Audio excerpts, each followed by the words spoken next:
Assalamualaikum warahmatullahi wabarakatuh. Perkenalkan, nama saya Safana Sonia Safira. Saya dari kelas Farmasi I. Di dalam video ini saya akan mengulas tentang tanaman kina. Profil tumbuhan kina. Tumbuhan kina memiliki nama latin Cinchona sp. Tanaman ini begitu bermanfaat bagi kehidupan manusia karena di dalamnya mengandung senyawa yang dapat dijadikan sebagai obat. Ini adalah klasifikasi dari tanaman kina.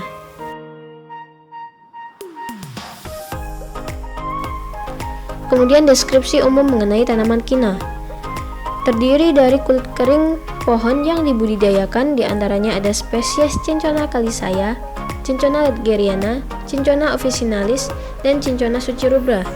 Nah, di samping ini merupakan contoh dari spesies Cinchona officinalis. Di dalam tanaman ini mengandung tidak kurang dari 6% total alkaloid cinchona. Alkaloid ini merupakan senyawa kimia yang dapat dijadikan sebagai obat. Alkaloid berupa quinin, quinidin cinchonin, dan cinchonidin yang digunakan sebagai anti malaria dan anti aritmia, juga demam serta rematik. Di Indonesia akhir-akhir ini mengimpor obat bernama chloroquine, yang mana bahan baku dari obat ini adalah tumbuhan kina. Yang diambil dari tumbuhan kina adalah bagian kulit kayunya yang mengandung senyawa alkaloid. Selanjutnya adalah karakteristik dari beberapa bagian tumbuhan kina, mulai dari bunga, daun, batang, dan kulit kayu. Pertama adalah bunga. Bunganya berbentuk tabung kecil dan biasanya berwarna putih krem atau mawar. Bunga-bunganya ditumbuhkan dalam kelompok terminal dan kelopaknya memiliki margin berbulu khas. Untuk daun, dia selalu berwarna hijau, sederhana, dan tersusun rapi. Tulang daunnya menyirip karena dia termasuk tumbuhan dikotil. Karena dia tumbuhan dikotil, maka pada batangnya dia memiliki kambium yang dapat membesar dan berdiri kokoh karena dibantu dengan akar tunggang. Selanjutnya adalah bagian kulit kayu. Bagian ini merupakan bagian yang paling banyak dicari karena di dalamnya mengandung senyawa alkaloid yang dijadikan sebagai bahan obat-obatan. Ciri-cirinya adalah berwarna kuning keabu-abuan, permukaan luarnya kasar, pecah-pecah, sedikit bau, rasanya pahit, dan ketebalannya 1 hingga 1,5 mm. Namun ada yang mengatakan bahwa ketebalan dari kulit kayu ini bisa 2 hingga 6 mm.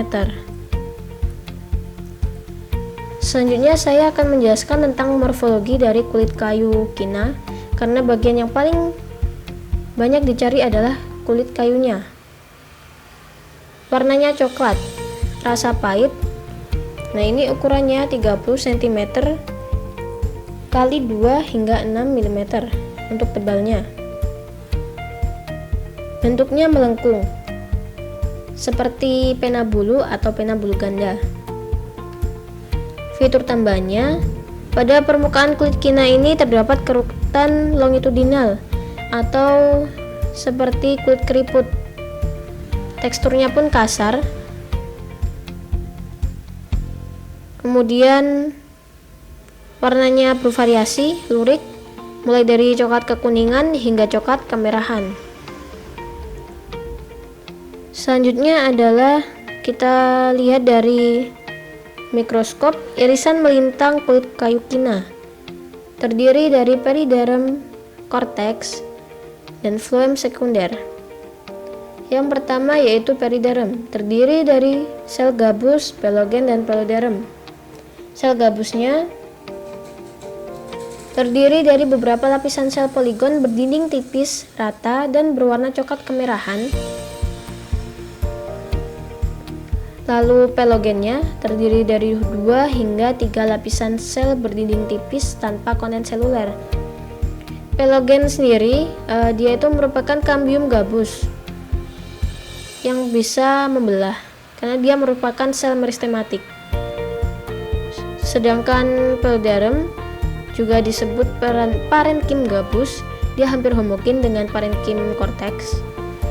Terdiri dari 6 hingga 8 lapisan sel persegi panjang berdinding tipis tanpa konten seluler. Selanjutnya bagian korteks. Di bagian korteks ini juga memiliki sel gabus, lapisan sel berdinding tipis yang mengandung bahan coklat kemerahan. Kemudian di dalamnya ada kristal kalsium oksalat. Ukurannya 2 hingga 6 mikro. Bisa disebut kristal mikrosenoidal.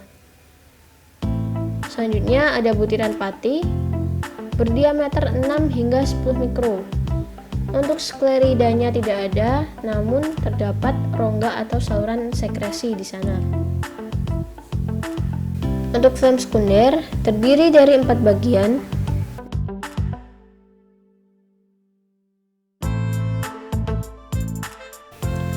Yang terakhir adalah serbukina.